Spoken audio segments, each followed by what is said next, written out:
জয় গুরু। বন্দে পুরুষোত্তমম।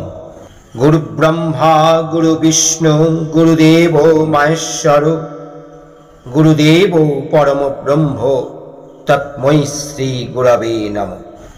আলোচনা প্রসঙ্গে দ্বিতীয় খণ্ড। একসময় শ্রী শ্রী ঠাকুরের সমীপে ডাক্তার প্যারিদা জিজ্ঞাসা করলেন, শেখবার বুদ্ধি তো বড় কারো দেখি না, প্রত্যেকেই এক একজন মাতব্বর, বললেও শুনতে চায় না, ইনফিরিয়রিটিতে অর্থাৎ হীনমন্যতায় ভরা থাকে। উত্তরে শ্রী শ্রী ঠাকুর বললেন, সেজন্য তুমি নিজেকেই দায়ী করতে পারো।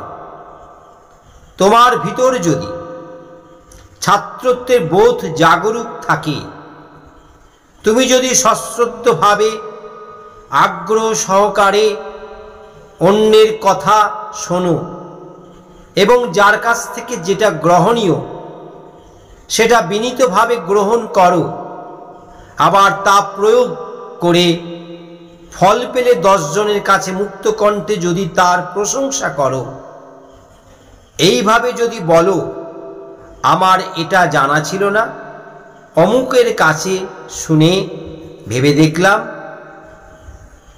সাজেশনটা মন্দ নয়, পরে প্রয়োগ করে খুব ফল পেয়েছি, তখন দেখবে যার যত হীনমন্যতাই থাক সে কাবেজ হয়ে যাবে। তখন তোমার কাছ থেকে শুনতে বা শিখতে তার আর কোনো বা বাধা থাকবে না।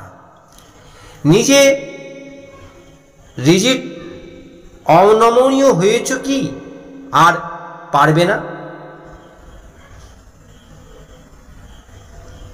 প্যারিদা বললেন, অনেক সময় মানুষ ভুল সাজেশন দিয়ে মিসলিড করে অর্থাৎ ভুল পথে নেয়, আবার এমনই তাদের অহংকার, সেইটি কেন শুনলাম না তার জন্য চটে যায়।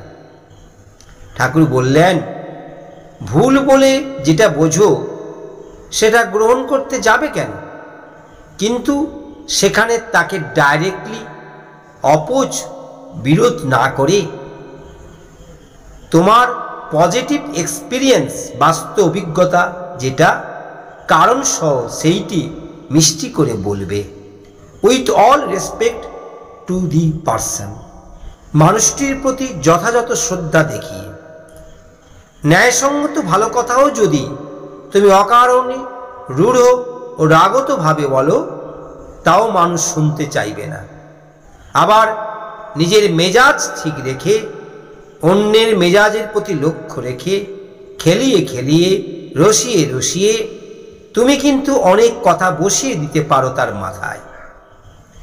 নিজের উপর নিজের লাগাম যদি ঠিক না থাকে, তাহলে আর কাউকে কিন্তু তোমার পথে আনতে পারবে না।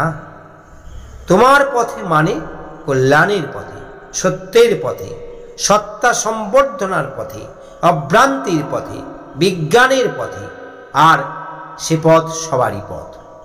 আমাদের অহংকারের খোঁচায় ক্ষতবিক্ষত হয়ে মানুষ যেন আমাদের অনুসৃত সত্য পথ হতে বঞ্চিত না হয়। বিদ্যা দদাতি বিনয়ং, মানুষের জানা যদি বিহিত বিনয় সম্বন্ধিত না হয়, তবে সে জানা দিয়ে সে অন্যকে উদ্বুদ্ধ ও উচ্চচিত করে তুলতে পারে না। বিনয় মানে বিশেষভাবে নিয়ে যাওয়া। তুমি তোমার পরিবেশকে তোমার জানার রাজ্যে যদি নিতে যেতে চাও, তবে প্রতিটি বিশেষকে বিশেষভাবে অনুধাবন করে বিশিষ্ট পথে ঘটিয়ে তুলতে হবে। তা বিদ্যা আছে অথচ বিনয় বা বিনয়ন কৌশল নেই, তার মানে সে বিদ্যা আয়ত্ত হয়নি তোমার। এই বিনয় মানে কিন্তু একটা নির্জীব নরম ভাব নয়, যেখানে যখন সেক্ষেত্র যার সঙ্গে যেমনতর ব্যবহার করলে তুমি তাকে তোমার আদর্শ উদ্দেশানুগ পন্থায় আনতে পারবে, তেমনতর আচরণই বিনয়। তাই বিনয়ের বহিঃপ্রকাশ নানা ক্ষেত্রে নানা রকম হতে পারে, তবে তার সঙ্গে থাকা চাই দরদ ও শ্রদ্ধা। তা কিন্তু সাধারণত মানুষকেই, মনকে স্পর্শ করেই। প্যারিদার বললেন, বিনয়ের অভিব্যক্তি নানা রকম হতে পারে, সে কেমন?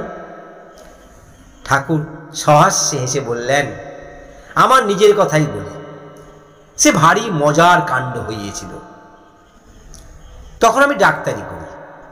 একবার এক রোগীকে বাড়ি থেকে কয়েকদিন খবরও দেয় না, ঔষধও নিয়ে যায় না, অথচ বলবৎ রোগী। আমি ভেবে ভেবে সারা, নিজেও যে যাব সে ফুরসুতো নেই, ওরাও আসে না। উৎকণ্ঠা আমার প্রাণ ওষ্ঠাগত। শেষটা 3 দিন পর রোগীর বাড়ি থেকে ঔষধ নিতে এলো। লোকটাকে দেখে প্রথমে রোগীর খবর নিলাম, তারপর রেগে আমি এইছান গালাগালি শুরু করে দিলাম। সে আর কথা কবে কি, আমাকে 3 দিন ধরে এতখানি দুশ্চিন্তায় ভুগিয়েছে। আমি মনের ঝাল মিটিয়ে বকলাম, যা মনে আসলো বললাম। সে বলার মধ্যে উদ্দেশ্য ছিল তাদেরই মঙ্গল। আমার বকা খেয়ে সে বলে, বাবু আপনি আর একটু গালান, আমার ঘাট হইয়েছে বাবু, আমি এমন করব না। তবে গালমন্দ যে এত মিঠে লাগে আমার জানা ছিল না। আপনি আর একটু গালাগালি করুন। আপনার মুখে কতগুলি কথা খুব ভালো শোনালো। আর কেউ আমাকে এমন কথা বলি, তার ঘাটটা আমি ছিঁড়ে ফেলতাম না এতক্ষণ। কিন্তু আপনি কেমন সুন্দর করে করলেন। তখন আমার মনে হলো, পরমপিতা তাহলে আমাকে গালাগালি দিতে শিখিয়েছেন বটে। এখানে গালাগালাই কিন্তু তাকে ঈপ্সিত বোধে উপনীত করে দিয়েছে। তাই এটা বিনয়ের বহির্ভূত নয়, তবে বড় কঠিন ব্যাপার। পট করে যদি নকল করতে যাও, কেউ ঘাটটাই ছিঁড়ে ফেলতে পারে। তবে এইটুকু লক্ষ্য রাখবে, যদি কোথাও তিক্ত কথা বলা প্রয়োজন হয়, তা বলবে যথাসম্ভব হৃদ্য করে। চোটে আত্মহারা হয়েছ কি আর মাত্রা ঠিক রাখতে পারবে না, তখন আর মানুষকে পথে আনতে পারবে না। তোমার ক্রোধের সংস্পর্শে তারও ক্রোধের উদ্দীপন হবে। মনের যে দরজা খোলা থাকলে মানুষ ভালো কথা মাথায় নিতে পারে, সেই দরজায় তখন কপাট পড়ে যাবে। তখন তুমি লাখ ভালো কথা কও, তা তার উপরে কোনো প্রভাব বিস্তার করতে পারবে না। সে ভাববে তুমি তাকে খাটো করবার জন্য এই কথা বলছো। তাই মানুষের সঙ্গে ব্যবহারে খুব হুঁশিয়ার থাকো। প্যারিদা বললেন, অত হিসেব করে করতে গেলে কাজ করাই তো মুশকিল হবে। ঠাকুর হেসে বললেন, ওখানেই তো বাহাদুরি প্যারিচরণ, ওখানেই তো বাহাদুরি। কার্যক্ষেত্রে সংঘাতের মধ্যে পড়ে কার কতখানি মাথা ঠিক থাকে, সেইটিই তো চরিত্রের পরখ। আর কাজের কোনো মানে হয় না যে কাজের সঙ্গে যদি আত্মনিয়ন্ত্রণ বুদ্ধি না থাকে। সে কাজ তখন ভিতরে বাইরে জঞ্জাল সৃষ্টি করে। নীরব পরখ ঠিক রেখে কাজ করো, তাহলে দেখবে সে কাজে নিজেও শান্তি পাবে, অন্যকেও শান্তি দিতে পারবে। একদিনে মানুষ নির্বল হয়ে যায় না, তবে ভুল সংশোধনের দিকে লক্ষ্য থাকলে আস্তে আস্তে ঠিক হয়ে আসে। ইষ্টপ্রীতিকে লক্ষ্য করিয়ে কাজ করলে তখন প্রত্যেকটা কাজ হয় তাঁর আরতি বিশেষ। সেখানে অহমিকা বা প্রবৃত্তি বেশি মাথা তোলা দিতে পারে না। তাই দ্বন্দ্ব, বিরোধ, বিরক্তি, দম্ভ, বিদ্বেষ শতই প্রশমিত হয়। মানুষ কঠোর, ক্ষিপ্র, অনন্ত কর্মা হয়েও হয় নিরাভিমান ও নির্বিরোধ। তাই বলে সে অন্যায়ের সঙ্গে কিন্তু আপোষ করে না। দীপ্ত বিনয় প্রতিরোধ করে। সেখানে তার ব্যক্তিত্বের মধ্যে থাকে একটা উজ্জ্বল, যা মানুষের অন্তরের জটিল অন্ধকারকে আলোকিত করে তোলে। তেমনি হলে তুমিও যা কিছু তাই করতে পারো। তখন তোমাকে দেখে লোকে বলবে। ঠাকুর মাথা দুলিয়ে দিলে সুর করে গাইতে লাগেন, জাদুকরের ছেলের মতো প্যারি কত রঙ্গ জানে। শেষ ঠাকুর এইবার রহস্য করে বললেন, অনেক বকাইছ, এইবার ভালো করে এক কলকে তামাক খাওয়া দেখি। প্যারিদা তামাক সেজে দিলেন। শেষে ঠাকুরের কাছে ভিড় জমে উঠেছে। তার মধুর আলাপন শুনে সবাই আনন্দে মশগুল। এইবার তিনি নলটি মুখে দিয়ে ধীরে ধীরে টানছেন আর স্নেহল দৃষ্টিতে সবার দিকে চেয়ে চেয়ে দেখছেন। উপস্থিত সকলেরও দৃষ্টি তাতে নিবদ্ধ। কেমন যেন একটা চৌম্বক আকর্ষণে আকৃষ্ট হয়ে আছেন সবাই। এমন সময় শ্রী ঠাকুর দেখতে পেলেন একদল বাবুই পাখি মুখে করে খড় নিয়ে যাচ্ছে।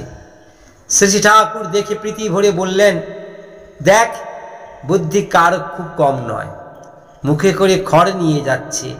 সেই খড় দিয়ে গাছের ডালে বাসা বাঁধবে, সেখানে কাচ্চা বাচ্চা আত্মীয় স্বজন নিয়ে নিরাপদে থাকবে।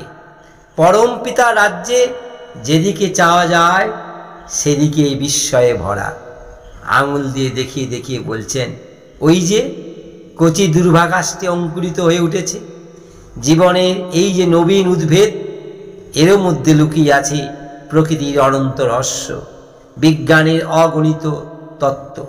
এর সামান্য একটা ব্যাপারকেও যদি সামগ্রিকভাবে হৃদয়ঙ্গম করতে চাও, যাবতীয় যা কিছুর সঙ্গে সম্পর্কান্বিত করে, তবে সেই আদি কারণকে জানতে হবে। অনাদির আদি গোবিন্দে যে পৌঁছতে হবে, তাকে না পেলে তাই কিছুই পাওয়া হলো না, তাকে না জানলে কিছুই জানা হলো না। বলতে বলতে শেষের দিকে তার কণ্ঠস্বর তীক্ষ্ণ মর্মভেদী হয়ে উঠল। চোখে মুখে ফুটে উঠল একটি দীপ্ত আরক্তিম আভা। কপালখানা চকচক করতে লাগলো। লোচন লোভন সেই অনুপম মূর্তির দিকে অপলক নেত্রে চেয়ে রইলেন সবাই। একটু পরে বাবার আলী ঘরামি যাচ্ছিল শ্রী মায়ের কুটিরের পাশ দিয়ে। শ্রী ঠাকুর তাকে জিজ্ঞাসা করলেন, কিরে বারবালি, ঘরের কত দূর? বারবালি বলছেন, হচ্ছে। ঠাকুর বললেন, দরজা জানলা পাইছিস তো? বারবালি বললেন, না। সে কি কথা? আমি সেদিন হরেনকে নিয়ে কয়ে দিলাম পাবনা থেকে আনবার কথা, ডাকতো হরেনকে। ঠাকুর বললেন।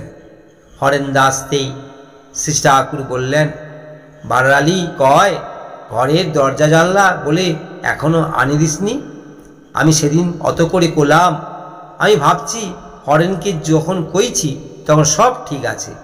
তোকে কাজের ভার দিয়েও আমি যদি নিশ্চিন্ত না হতে পারি, তাহলে বলতো আমি দাঁড়াই কোথায়? তুই তো আগে এমন ছিলি না, বললে যতটুকু দেরি বলার সঙ্গে সঙ্গে করে ফেলতিস। হরেন্দা বললেন, আমি ভবানীদের কাছে টাকা চাইলাম, সে টাকা দিল না, আমি তাই রাগ করে আনিনি। সে বলে, তুমি টাকা জোগাড় করে আন গিয়ে। আমি অত টাকা জোগাড় করব কোথা থেকে? ঠাকুর বললেন, ভবানী যদি না দিতে পেরে থাকে আর তুইও যদি জোগাড় করতে না পেরে থাকিস, তাহলে আমাকে তো বলা লাগতো, তখন যা হয় একটা ব্যবস্থা করতাম। হরেন্দা বললেন, ভবানীদা না করায় আমার রাগ হইয়া গেল। ভাবলাম থাকগা, ঠাকুরের কাছে যদি যাইতে হয় তবে আসামি হইয়াই যাই। হরেন্দা কথা শুনে শ্রী ঠাকুর সবাই হেসে ফেললেন। শ্রী ঠাকুর হেসে বললেন, আসামি তুই তো হোসনি, আসামি যে আমাকে বানাইছিস। ওদের যদি সময় মতো যোগান দিতে না পারি, তাহলে যে কাজে দেরি পড়ে যাবে, পয়সা বেশি লাগবে। হরেন্দা লজ্জিত হয়ে বললেন, সে কথা ভাবিনি। যাই হোক, টাকা হলে তো আজই এনে দেওয়া যায়। গোলায় তো নানা মাপের দরজা জানলা তৈরি থাকে। ঠাকুর বললেন, কত টাকা? হরেন্দা বললেন, 50 টাকা আন্দাজ লাগবে, কিছু কম বেশি হইতে পারে। শ্রী ঠাকুর উপস্থিত 5 জনকে বললেন 10 টাকা করে সংগ্রহ করে দিতে। হরেন্দাকে বললেন একটু পরে ভবানীদের কাছ থেকে টাকা নিয়ে যেতে। একজন টাকা জোগাড় করে আনার পর শ্রী ঠাকুর বললেন, প্রফুল্লর হাতে দে। সব টাকা জোগাড় হওয়ার পর বললেন, ভবানীদের কাছে দিয়ে বলিস দরজা জানলার জন্য হরেনকে দেয় যেন। পরে জানা গেল গ্রামস্থ এক ঘরে তৈরি করে দিচ্ছেন শ্রী ঠাকুর, এবং সেই ঘরের জন্যই ওই দরজা জানালা। টাকা জোগাবার পর শ্রী ঠাকুর ওখান থেকে উঠে ফিলান্থ্রপি অফিসটাকে দিকে গেলেন।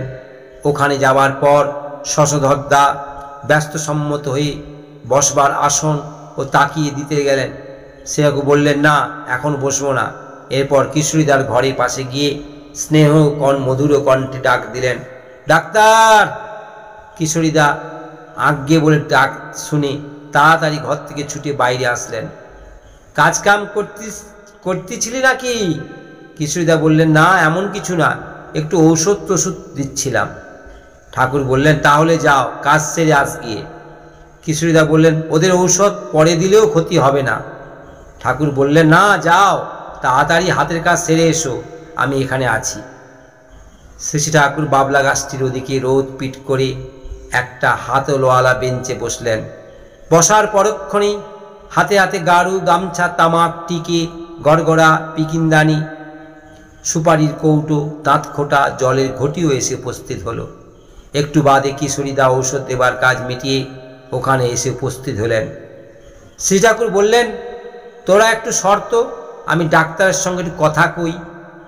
সবাই সরে গেলেন। ঠাকুর চোখ মুখ ঘুরিয়ে ঠাড়ে ঠরে কিশোরীদাকে কি যেন বলছেন। উভয়ের মুখে খুব হাসি।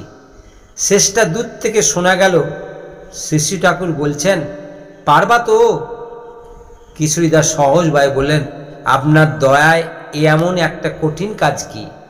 শ্রী ঠাকুর উল্লসিত হয়ে, তোমার শালার বরাবর ঝুন ঠিক আছে, কত ঝড়ঝাপটা গেল, তুমি বড় একটা হেলদোল্লনি, সমান চালায় যাচ্ছ বরাবর, তোমার পুণ্যি আছে খুব। কিশোরীদা বললেন, পুণ্যি যা আমার কাছে আছে সে আপনিও জানেন, আমিও জানি। নেহাত দয়া করে চরণে ঠাঁই দিচ্ছিলেন, তা না হলেই কোথায় ভাটায় যেতাম। তার কি ঠিক আছে? ঠাকুর বললেন, ও কথা যেন শোনেননি এমনতর রকমে বললেন, তুমি এইবারে বাড়ায় পর, কাজ হাসিল করে আসা চাই। কিশোরীদা প্রণাম করে বিদায় নিলেন। ফরিদপুর থেকে একটি দাদা এসেছেন, তার স্ত্রী ও ছোট ছেলে সহ। আজ তার মুখে ভাত। দাদাটি খোকার একটি নাম রেখে দেওয়ার জন্য ঠাকুরকে অনুরোধ জানালেন। ঠাকুর তার নাম ও তার বাবার নাম জিজ্ঞাসা করলেন।